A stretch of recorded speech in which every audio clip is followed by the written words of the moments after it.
Next part. दरवाजा खुला था, इसने धकेला तो वो एक नागवार मगर आहिस्ता आवाज के साथ खुलता चला गया। सामने लॉन्च में अफ्तरी फैली हुई थी, छोटा सा किचन भी साथ ही था जिसमें इसकी बीवी काम करती हुई दिखाई दे रही थी। हाशिम कदम कदम चलता किचन के दरवाजे पे आ खड़ा हुआ। इसकी बीवी इसकी जानिब पुश्त किए चूल्हा जला रही थी। वो भी इसकी तरफ इसी की तरह थी, दराज का घुंघराले बाल, स्याह बाल और अहले हफ्शा किसी मखसूस मोटी सी आंखें। डॉक्टर क्या कहता था? वो चौंक कर पलटी, फिर इसे देखकर गहरी सांस ली और चूल्हे की तरफ मुड़ गई। सर्जरी होगी और इसके लिए बहुत से पैसे चाहिए। वो खामोशी से खड़ा सुनता रहा। पैसों का इंतजाम हुआ? वो कपड़े से हाथ पहुंची, हाशिम तक आई और परेशानी से इसका चेहरा देखा। नहीं। हाशिम ने गर्दन दाएं बाएं हिलाई। तो अब क्या होगा? हमें इन्हीं चंद हफ्तों में हजारों लीरास जमा करने हैं। तुमने पाशा से बात की थी तो क्या कहता है वो? वो बेकरार हुई। नहीं देगा। वो जो काम मैं कर रहा हूँ बस उसकी कीमत देगा, ऊपर एक क्रश भी नहीं। क्यों? इतना तो पैसा है इसके पास, पूरा महल तो खड़ा कर रखा है बिब्बो कदम में, फिर भी हमें क्यों नहीं देगा? वो कहता है कि इसने कोई खैराती इदारा नहीं खोल रखा। और फिर मजीद किस खाते में दे? मैंने अभी तक इसकी पिछली रकम नहीं लौटाई। हाँ तो वो हारिस के इलाज पे लग गई। कोई जुआ तो नहीं खेलते हम? इसने गुस्से से हाथ में पकड़ा कपड़ा मेज पे दे मारा। वो नहीं देगा, मैं क्या करूं? वो बेहद मायूस था। मुझे नहीं पता हाशिम, कहीं से भी हो तुम पैसों का बंदोबस्त करो वरना हारिस मर जाएगा। हाशिम ने बेचारगी और कर्ब से सर झुका। हाशिम कुछ करो, हमारे पास दिन बहुत कम है, हमें पैसे चाहिए हर हाल में। करता हूँ कुछ। वो जिस शिकस्तगी के आलम में आया था उसी तरह वापस पलट गया। इसकी स्याह पेशानी पे तफक्कुर की लकीरों का जाल बिछा था और चाल में वाज़े मायूसी थी। वो मुझसे उसकी उंगलियां मरोड़ती खड़ी इसे जाते देखती रही, फिर एक नजर कमरे के दरवाजे पर डाली जहां इनका बेटा सो रहा था और सर झटक कर वापस इनकी तरफ चली गई जहां बहुत से काम इसके मुंतजिर थे। Next part. डीजे ने दरवाजा खोला तो वो इसे आईने के सामने खड़ी दिखाई दी। वो दरवाजा बंद करके आगे आई और हया के सामने खड़ी होकर पूरी फुर्सत से और बहुत मशकूक निगाहों से इसे देखने लगी। इसके हाथ में मस्कारा ब्रश और वो आईने में देखती आंखें खोले एहतियात से पलकों से ब्रश मस कर रही थी। गहरा काजल, स्याह सुनहरी सा आई शेड और लबों पे चमकती गुलाबी लिपस्टिक। वो बहुत मेहनत से तैयार हो रही थी। बाल यूं सेट कर रखे थे कि ऊपर से सीधे आते, बाल कानों के नीचे से मुड़कर घुंघराले हो जाते। बालों में इसने कुछ लगा रखा था कि वो गीले गीले से लगते थे और जो फ्रॉक इसने पहन रखा था इसकी ऊपरी पेटी कदीम दस के सुनहरी सपून से भरी हुई थी। आस्तीन बहुत छोटी और इन पे भी सुनहरी सिक्के लटक रहे थे। नीचे लंबे फ्रॉक की कलियां स्याह थी, टखनों से जरा झलकता पजामा भी स्याह था। किधर की तैयारियां हैं? डीजे ने सर से पैर तक इसे देखा। डिनर की। इसने लिप ग्लोस के चंद कतरे लबों पे लगाए और आईने में देखते हुए होंठ आपस में मस करके खोले। किसके साथ? जिहां के साथ। बेसाख्ता लबों से फिसला। लम्हे भर को वो चुप हो गई, फिर लापरवाही से शाने झुकाए। पर वो तो शादीशुदा है। अच्छा। वो 2 घंटे सर्दी में बालकनी में खड़ा रहता है, चूल्हे के तारों में हाथ डालकर इसे ठीक कर देता है, सारा किचन साफ करके जाता है, फिर तुम्हें डिनर पे बुलाता है और तुम इस सारी तैयारी के साथ जा रही हो। फिर सोच लो वो अब भी शादीशुदा है। बको मत। वो हंसते हुए कुर्सी पे बैठी और झुककर अपनी स्याह हाई हील्स पहनने लगी। ना बताओ, मैं भी पता लगा कर रहूंगी। डीजे मुंह पे हाथ फेरती अपनी कुर्सी पे बैठ गई। हया ने गुनगुनाते हुए मेज पे रखा अपना छोटा सुनहरी क्लच उठाया। वही दावर भाई की मेहंदी वाला क्लच जो इसने जहाज में साथ उठा रखा था। इसे वो ज्यादा इस्तेमाल नहीं करती थी। अब भी खोला तो अंदर एक किया हुआ विजिटिंग कार्ड और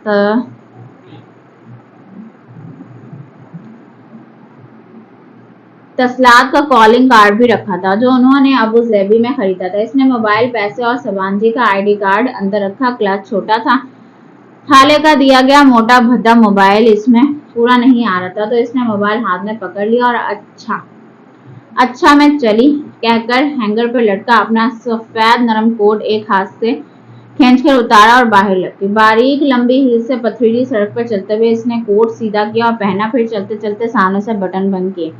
गोरसल का स्टॉल जरा दूर था, इसे वहां तक पैदल जाना था। वो कोट की जेबों में हाथ डाले सर झुकाए तेज से सड़क पर चलती जा रही थी। शाम की ठंडी हवा इसके गीले घुंघराले बाल कमर पर उड़ रहे थे। जिस लम्हे वो गोरसल स्टॉप के करीब पहुंची से गोरसल दूर शिवांशी के गेट से बाहर निकलती दिखाई दी। हाले ने कहा था, जिस दिन तुम्हारी गोरसल छूटे उस दिन तुम्हारे हाले नूर बहुत याद आएगी। उसी पल बेबसी व दुख से इसे दूर जाती गोरसल को देखकर इसे वाकई हाले नूर बहुत याद आई। इसने जेब से मोबाइल निकाला और जिहान को पैगाम लिखा, मेरी गोरसल छूट गई है, मुझे पिक कर लो, मैं स्टॉप पे खड़ी हूँ। वो कितनी ही देर वहां सड़क पर टहलती रही मगर इसका जवाब नहीं आया। शायद इस गरीब के पास जवाब देने का भी क्रेडिट नहीं था। हॉर्न की आवाज पर अपने हाल में लौट आई, जहां एक स्याह कीमती चमकती हुई कार इसके ऐन सामने खड़ी थी। ड्राइवर ने बटन दबाकर अपनी तरफ का शीशा नीचे किया और चेहरा जरा सा मोड़कर इसे मुखातिब किया। मादाम सुलेमान, टैक्सन स्क्वायर, जोहान सिकंदर। तुर्क लबो लहजे में ड्राइवर ने चंद अल्फाज अदा किए तो इसने सर हिला दिया। वो दरवाजा खोलकर पिछले नशिश पे बैठी हुई यकीनन जिहान का ड्राइवर था। गो के इसने मफलर चेहरे के गिर्द लपेट रखा था और सर पे टोपी भी ले रखी थी। हया बस इसकी एक झलक ही देख पाई थी मगर फिर इसे गुमान गुजरा कि इसने सियाह फाम हफ्शी को कहीं देख रखा है। कहाँ, ये सोचने का वक्त नहीं था। वो मुस्कुराते हुए जहां को बहुत शुक्रिया, मैं पहुंच रही हूँ लिखने लगी। जरा की जरा इसने निगाह उठाकर बैकवे मिरर में एक दो बार देखा भी मगर ड्राइवर ने इसे कुछ यूं सेट कर रखा था कि वो सिर्फ अपना ही चेहरा देख सकती थी। टैक्सन स्क्वायर पर तारीकी के पंछी ने अपने पर फैला रखे थे। इसी मुनासबत से हर सू बत्तियां जगमगा रही थी। पूरा स्क्वायर इन मसनूई रोशनियों से चमक रहा था। मुजस्समा आज़ादी के एतराज से मुखालिफ सिमतों में सड़कें निकल रही थी। वहां हर सू ट्रैफिक का रश था। मुजस्समा आज़ादी को चारों अतराफ से घास के एक गोल कतई अराजी ने घेर रखा था, जैसे किसी फूल की चार पत्तियां और हर पत्ती के किनारों की लकीर पथरीली रविश बनी थी। वहां लोगों की खूब चहल पहल थी। ड्राइवर ने स्क्वायर के मुकाबिल एक इमारत की बैरूनी दीवार के साथ गाड़ी खड़ी कर दी। जहां सिकंदर, इसने उंगली से उसी दीवार के साथ दूर इशारा किया, जहां की सफेद कार खड़ी थी। यूं कि वो दीवार के उस किनारे पर थी तो ये स्याह कार उसके किनारे पर। इसने दरवाजा खोला और बारीक हील एहतियात से बाहर सड़क पर रखी। टैक्सन स्क्वायर को इसकी हील्स पसंद नहीं थी, इसे अंदाजा था।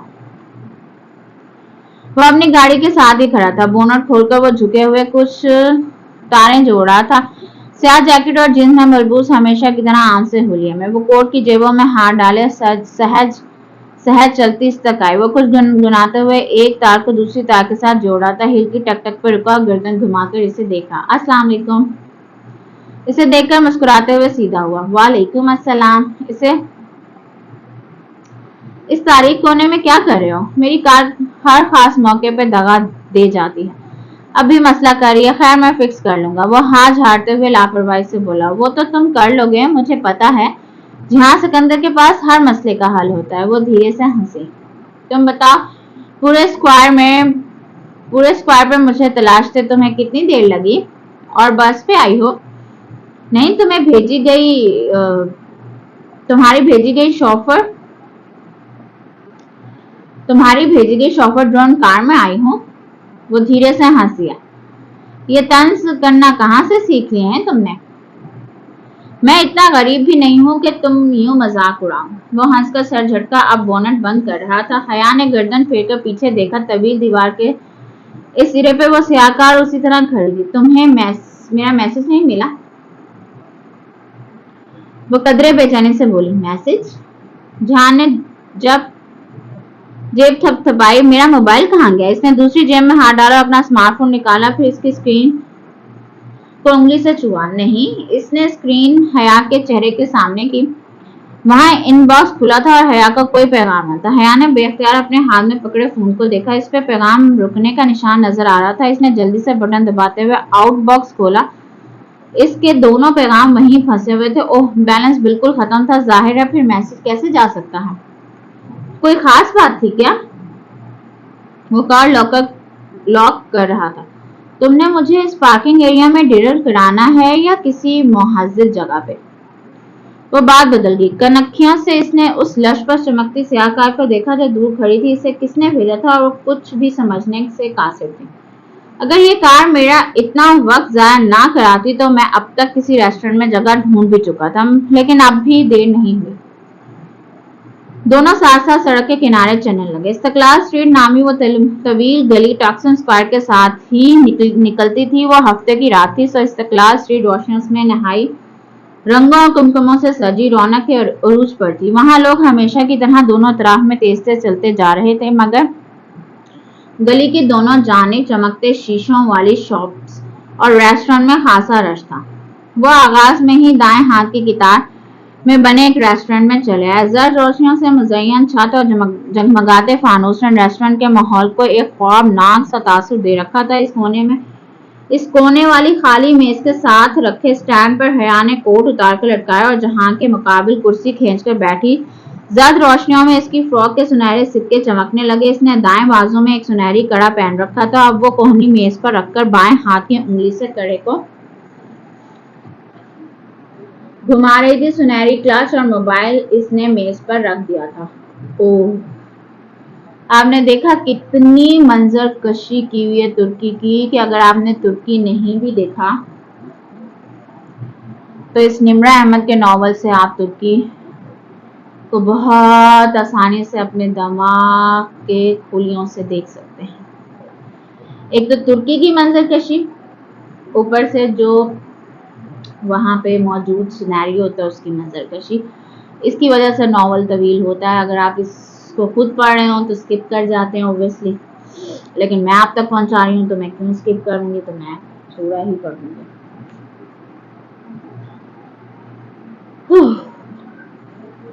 ऑर्डर मैं करूं या तुम? दावत तुम्हारी तरफ से है, तो तुम करो। इसने जरा से सामने उचकाया। जहां ने मुस्कुराकर सर को खम दिया और मेन्यू कार्ड खोलकर इन्हें मार्क से पढ़ने लगा। अपनी आदत के मुताबिक वो पढ़ते हुए निचले लब को दांत से दबाए हुए था। हया ने कदरे बेचैनी से पहलू बदला। इस्तकलाल जदेसी में कितने ही लोगों ने मुड़ मुड़कर इस कदीम यूनानी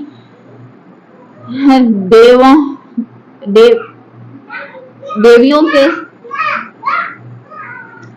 से सिंगार वाली लड़की को सताई से देखा था, मगर ये अजीब शख्स था। कोई तारीफ नहीं, कोई इजहार नहीं, कोई इतनी लाताल्लुकी और बेखबरी, वो भी उस शख्स की जो एक नजर में सारे मंजर का बारीक बीनी से जायजा ले लिया करता था। इसे अपनी सारी तैयारी रायगां जाती हुई महसूस हुई। ऑर्डर कर चुकने के बाद वो मेज पे कोनिया रखे, दोनों हाथ आपस में फंसाए हया की तरफ मुद्दा हुआ और जरा सा मुस्कुराया। तुमने मुझसे उस रोज पूछा ही नहीं कि मैं तुम्हारे ड्राम ब्लॉक क्यों आया था। वो मुस्कुराते हुए कितना अच्छा लगता था। इसके हल्के से भूरे शेड लिए सियाह वाल नोम और लड़कों की तरह माथे पे सीधे कटे हुए थे और अमूमन हल्के हल्के गीले होते थे। पुरकशिश आंखों में एक नरम धीमा सा तासुर लिया। अब कितना कम और महतात नहीं लगता था जितना पहले दिन लगा था। जाहिर है किसी काम से ही आए होगे, मुझसे मिलने बिलखसूस आओ, ये तो जरा मुश्किल सा काम है। तुमसे मिलने बिलखसूस ही आया था और इसके लिए मम्मी को पाकिस्तान फातिमा आंटी को फोन करके तुम्हारा ड्रॉम का नंबर पूछना पड़ा, वरना तुमने तो हमें एड्रेस तक नहीं दिया था। और ये बात तो अम्मा ने उसे कल ही फोन पे बता दी थी, मगर लम्हे भर को उसने सोचा था कि ढूंढने वाले तो बिना पते के भी ढूंढ लेते हैं, जैसे वो सफेद गुलाब इसे हर जगह तलाश कर लेते थे। तो फिर आप क्यों आए थे मुझसे मिलने? बस यूं ही मुझे लगा था तुम उस रोज इस्तकलाल स्ट्रीट पर मुझसे खफा हो गई थी। अच्छा, तो आपने मुझे उस दिन पहचान लिया था? हो सकता है वो मेरी शक्ल की कोई और लड़की हो। वो बहुत जल्दी भुला देने वालों में से तो नहीं थी। सो बड़ी हैरत से कड़े उंगलियों में घुमाते हुए बोली, एक बात अभी क्लियर कर लेते हैं हया। वो कदरे आगे को होते हुए संजीदगी से बोला, मैं बहुत एक्सप्रेसिव नहीं हूँ। मैं लंबी लंबी बातें नहीं कर सकता। मैं प्रैक्टिकल सा आदमी हूँ, ऐसा आदमी जिसको फिक्रे माश हमेशा घेरे रखती है। मेरे पास बड़ी यूनिवर्सिटी की डिग्री नहीं है। मैं एक रेस्टोरेंट चलाता हूँ जिसकी मलकियत मेरी अपनी नहीं है। मैं कई सालों से इस रेस्टोरेंट की किस्तें अदा कर रहा हूँ जो कि पूरी ही नहीं हो रही। ये चीज मुझे हमेशा परेशान रखती है। वो कुछ लड़की इस दिन मेरे साथ थी, वो मेरे रेस्टोरेंट की इमारत की ऑनर है और हमारे दरमियान उस वक्त यही मसला ज़ेरे बहस था जब तुम वहां आई। हया, मैं उस दिन इतना परेशान था कि तुम सोच भी नहीं सकती। वो मेरी प्रॉपर्टी जब्त करने की बात कर रही थी। अगर मैं उसकी रकम अदा ना कर पाया तो वो ऐसा कर भी गुजरेगी। इसी परेशानी में मैंने तुम्हारे साथ मिसबिहेव कर दिया। I am sorry for that, मगर अपनी तमाम परेशानियों में भी मुझे अपने से जुड़े रिश्तों का एहसास है और मैं इनकी परवाह करता हूँ। हया ने समझकर इस बात में सर हिला दिया। अब भी खफा हो इस बात पे? वो कदर तवक्कुफ से बोला, नहीं, मैंने तो तुम्हें तभी माफ कर दिया था जब तुमने किचन के सारे बर्तन धोए थे और चूल्हा फिक्स कर दिया था। वो बेख्तियार हंस पड़ा, मगर वो जिंजर ब्रेड हाउस मुझ पर उधार है। इससे कबल वो जवाबन कुछ कहती एक वेटरेस इसकी तरफ आया था। मैडम सुलेमान। हया ने चेहरा उठाकर देखा और लम्हे भर को पत्थर की हो गई। वेटर एक सफेद गुलाबों का बुके मेज पे रख रहा था। यह आपके लिए है। साथ ही इसने एक दो रवैया तय किया हुआ कागज हया की तरफ बढ़ाया। लीजिए मादाम। वो जो साकत निगाहों से गुलदस्ते को देख रही थी चौंकी और मुस्तरफ से अंदाज में वो कागज थामा। इसके कदमों से जान निकल चुकी थी। मुअद्दस सा वेटर वापस पलट गया। उसने कपकपाती उंगलियों से कागज की तहें खोली। बेस 70 कागज के ऐन वसत में अंग्रेजी में 3 सतूर लिखी थी। मेरी कार में सफर करके यहाँ आने का शुक्रिया, लेकिन असूलन मुझसे लिफ्ट लेने के बाद आपको डिनर मेरे साथ करना चाहिए था, ना कि अपने कजन के साथ। From your Valentine. जहां गिलास लबों से लगाया घूंट घूंट पानी पीता पलकें सुकेड़कर इसके चेहरे के बदलते रंगों को देख रहा था। कौन भेजता है तुम्हें ये सफेद फूल? वो खासे सर्द लहजे में बोला तो हया ने चौंक कर चेहरा उठाया। चंद लम्हे पेशतर की गर्म जोशी जहां की आंखों से मफकूद थी, इसके चेहरे पे जमानों की अजनबियत और रुखाई छाई थी। पता नहीं और इससे कैसे इल्म हुआ कि हम रेस्टोरेंट में? इसका लहजा चुपता हुआ था। वो खाली खाली निगाहों से इसे देखती गई। कोई जवाब नहीं बन पा रहा था। दिखाओ। इसने हाथ बढ़ाया और अब हया के पास कोई रास्ता नहीं था। इसने कमजोर हाथों से वो कागज जिहान के हाथ पे रखा। जैसे जैसे वो तहरीर पढ़ता गया इसकी पेशानी पे शिकनें उभरती गईं, रगें तन गईं और लब भींच गए। तुम किसकी गाड़ी में टाक्सम आई हो? इसने निगाह उठाकर हया को देखा और वो एक निगाह इसे समझा गई कि वो एक मशरकी मर्द था। ताया फुरकान अब्बा और रेहेल की तरह मशरकी मर्द। वो मैं समझी वो तुम्हारी कार ड्राइवर है और मैं समझी तुमने ड्राइवर भेजा। मेरा ड्राइवर? कब देखा तुमने मेरे पास ड्राइवर? इसने तनफ्फुर से कागज को मुट्ठी में मरोड़ दिया। मैं समझी और इसने कहा तुम्हारा नाम लिया था। इसने ये कहा कि इसको मैंने भेजा है? इसने दो टक अंदाज में पूछा। हाँ, नहीं, यानी कि नहीं। इसने नहीं बताया कि इसे किसने भेजा और तुम इसके साथ बैठ गए हैं। तुम यूं किसी की गाड़ी में भी बैठ सकती हो। मैंने कहा ना, मैं समझी कि वो तुम्हारी कार है। बेबसी के मारे अब इसे भी गुस्सा आने लगा था। बेकसूर होते हुए भी इसे अपना आप मुजरिम लग रहा था। मेरे पास तुमने दूसरी कार कब देखी तुमने? अगर तुम्हें मुझ पर इतनी बेतबारी है तो मैं लानत भेजती हूँ तुम पे। इसने नैपकिन नोच फेंका और कुर्सी धकेल कर उठी। जो शख्स ये हरकत करता है वो मुझसे पूछ कर नहीं करता और ना इसमें मेरा कोई कसूर है। अगर मुझे इतना ही बुरा समझते हो तो ठीक है, यहाँ अकेले बैठो, अकेले खाओ और अकेले रहो। इसने क्लच यूं हाथ मारकर उठाया कि क्रिस्टल का गुलदान मेज से लड़क कर नीचे गिर गया। छन्ना की आवाज आई और वो कुर्सियों में बट गया, जहां शायद इसके लिए तैयार नहीं था, मगर वो इसके तासुरात देखने के लिए नहीं रुकी। वो तेजी से मेज की एक तरफ से निकली, स्टैंड पर लटका कोट कॉलर से पकड़ा, खींचा और तेज चलती बाहर निकल गई। अगर वो इसके पीछे आना भी चाहता तो अभी जो नुकसान वो करके गई थी इसे पूरा करके ही आता, और इस कार्रवाई में इसे जितने मिनट लगने थे इतनी देर में वो दूर जा चुके थे। इस्तेक्लाल स्ट्रीट में लोग इसी तरह चले जा रहे थे और इस रश के दरमियान ही में ही कहीं थी। इसने कोट पहना नहीं, बाजू पे डाल लिया और दोनों बाजू सीने पे लपेटे वो तेज तेज कदम उठाती चली जा रही थी।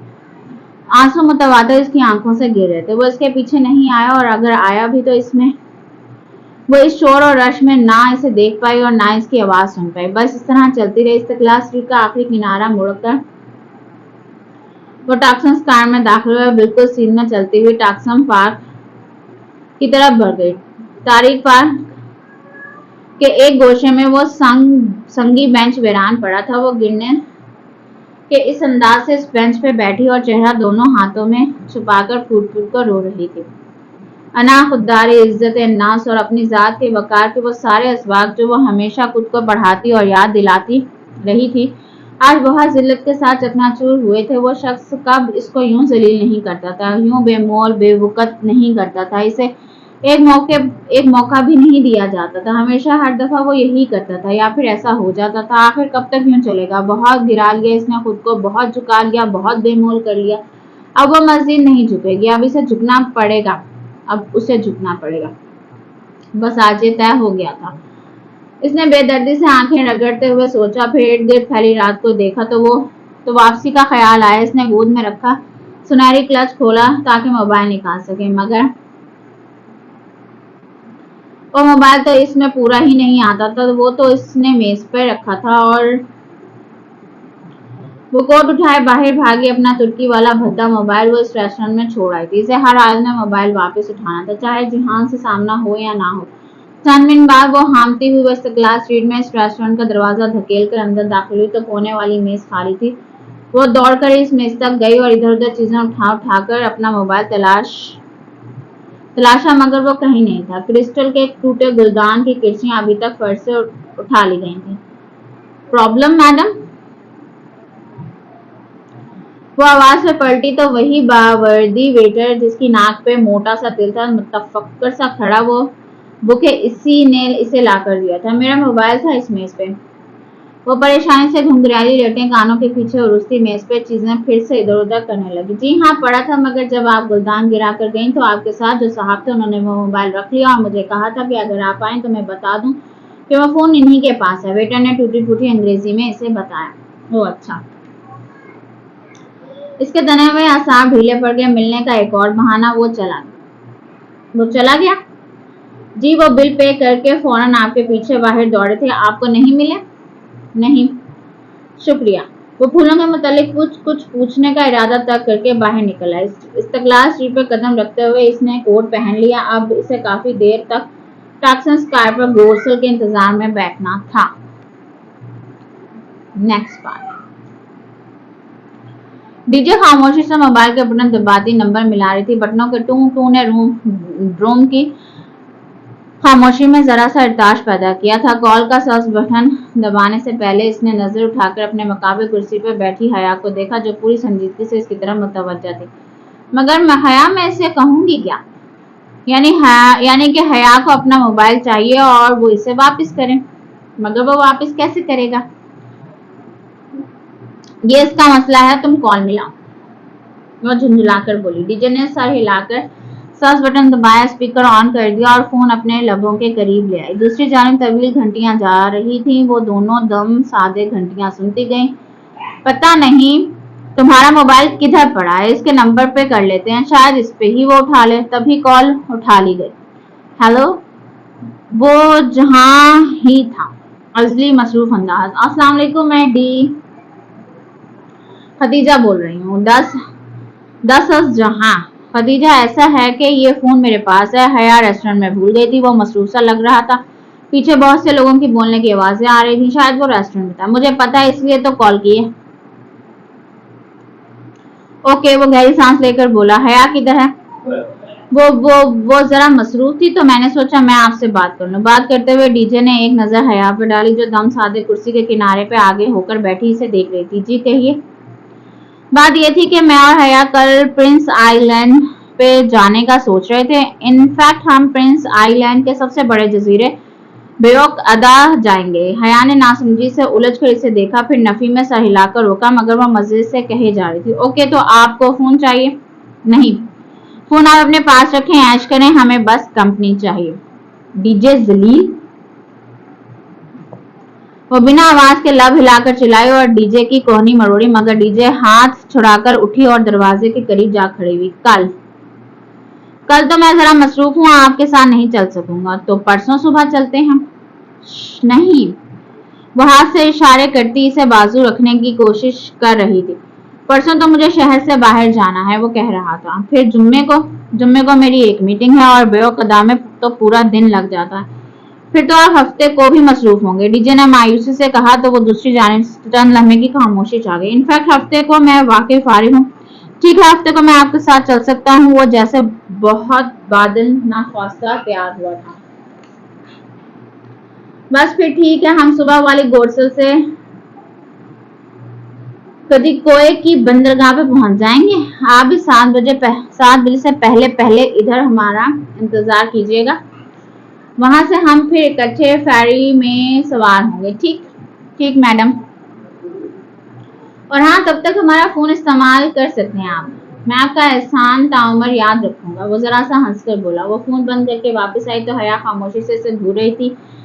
डीजे वापस कुर्सी पर बैठी और बड़े लापरवाह अंदाज में मेज से मैगजीन उठाकर सफे पर पलटने लगी। क्या जरूरत थी इसे साथ चलने का कहने की? हम अकेले भी तो जा सकते थे।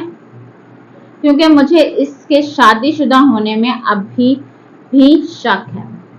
वो अब तक एक सफे पर रुककर बगौर की तस्वीर देख रही थी। वैसे इसकी बीवी कहाँ होती है?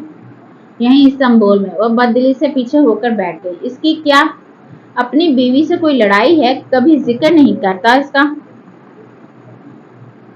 शायद मैंने इस मौजू पर कभी बात नहीं की। वैसे भी जहां का निकाह बचपन में ही हो गया था। पता नहीं इसको खुद अपने निकाह का इल्म है भी या नहीं, क्योंकि वो कभी जिक्र नहीं करता। शायद फुप्पो ने इसे छुपा रखा हो। बच्चों वाली बातें करती हो तुम भी। डीजे चेहरा उठाकर खफगी से इसे देखा। आज के दौर में ऐसा कहाँ मुमकिन है कि किसी का निकाह हुआ और इसे इल्म भी ना हो। यकीनन इसे पता होगा, मगर यहाँ ये सवाल पैदा होता है कि निकाह इसका जिससे भी हुआ, तुम इसकी इतनी केयर क्यों करती हो? डीजे फिर मुस्कुराहट दबाते रिसाले की तरफ मुतवज्जा हो गई। क्योंकि इसका निकाह मुझसे हुआ था।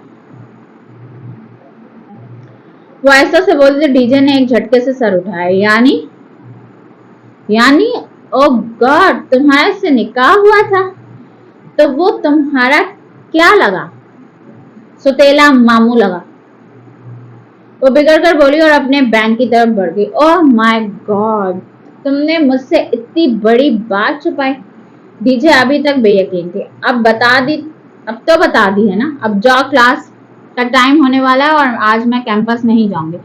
वो ऊपर से अपने बिस्तर पे लेट गई और कंबल मुंह पर डाल लिया। बहुत जलील हो तुम हया। और गॉड, वो तुम्हारा हस्बैंड है? डीजे अभी तक हैरान खड़ी से देख रही थी। अरे 8 बज गए हैं। वो मैगजीन फेंक कर उठी और खिड़की के सामने जाकर खड़ी हुई। फिर स्लाइड खोलकर चेहरा बाहर निकाले, लबों के गर्द दोनों हाथों का प्याला बनाकर आवाज चलाई। Good morning DJ. नीनूना। दूर नीचे से किसी लड़के ने जवाबी हाँक लगाई थी। जाली। वो जल भुनकर बोली। चुप करो, मुझे सोने दो। हया ने तकिया खींच इसे दे मारा, मगर वो इसी तरह खिड़की के पास खड़ी सदाएं लगाती रही। Next part. वो यूनिवर्सिटी की इमारत की बैरूनी सीढ़ियां उतर रही थी जब इसका मोबाइल बजा। वो वहीं तीसरी सीढ़ी पर रुकी। फाइल और किताबें दूसरे हाथ में मुंतकिल थी और बारी बारी कोट की दोनों जेबें कंगाली। फिर अंदरूनी जेब में हाथ डाला और चिंगारता हुआ मोबाइल बाहर निकाला। ये इसका पाकिस्तानी सिम वाला मोबाइल था। दूसरा मोबाइल जहां के पास होने के बायस वो आजकल इसे इस्तेमाल कर रही थी। चमकती स्क्रीन पर तुर्की का कोई नंबर, शनासा सा नंबर लिखा आ रहा था, मगर किसका था इसे कतन याद नहीं आ रहा था। नंबर याद रखने के मामला में वो बहुत चोर थी। इसे अपने पाकिस्तानी मोबाइल नंबर के आखिरी 2 हिस्से से भूलते थे और तुर्की वाले तो खैर से याद ही नहीं रहते थे। हेलो। वो कान से लगाए वहीं सीढ़ी पे बैठ गई। कंधे से बैग उतार कर एक तरफ रखा और फाइलें गोद में। जहां तेरा नक्शे कदम रखते हैं, खयाबां इरम देखते हैं। आवाज अजनबी थी भी और नहीं भी, मगर इसका लोच, उतार चढ़ाव और अंदाज सब शनासा था। वो लब भींच गए। अब्दुर्रहमान बात कर रहा हूँ और बात करने की इजाजत चाहता हूँ। गोके वो पढ़ा लिखा लगता था, मगर अंदाज से कहीं ना कहीं मुंबई के किसी निचले तबके के शहरी की झलक आती थी। क्या बात करनी है आपको? आखिर आप मुझसे क्या चाहते हैं? ملنا چاہتا ہوں, بتائیے کیا یہ ممکن ہے. اس کی ریڑھ کی ہڈی میں سرد لہر دوڑ گئی, ہتھیلیاں بے اختیار پسینے میں بھیگ گئی. میں نہیں مل سکتی. کیوں؟ جس فون کال پہ آپ کی دوست نے آپ کے کزن کو اپنے ساتھ چلنے کی آفر دی, اس میں غالباً انہوں نے بیوک ادا کا ذکر کیا تھا, پرنسس آئی لینڈ, شہزادوں کے جزیرے. کیا آپ ادھر نہیں آ رہی؟ تو وہ اس کی کال سیو کر رہا تھا, اور تبھی اس نے پاکستان والے موبائل پہ کال کی تھی, کیونکہ وہ ترکی والے فون کے جہاں کی تحویل میں ہونے کے بارے میں جانتا تھا. میں بیوک ادا نہیں جا رہی. آئندہ آپ نہ تو میرا پیچھا کریں گے اور نہ ہی میری کال سیو کریں گے, ورنہ میں آپ کی جان لے لوں گی, سمجھے؟ اس نے جھلا کر فون کان سے ہٹایا اور سرخ بٹن زور سے دبایا. موبائل آف ہو گیا. وہ گہری سانس لے کر اٹھ کھڑی ہوئی, جانے کب یہ شخص اس کا پیچھا چھوڑے گا. نیکسٹ بات.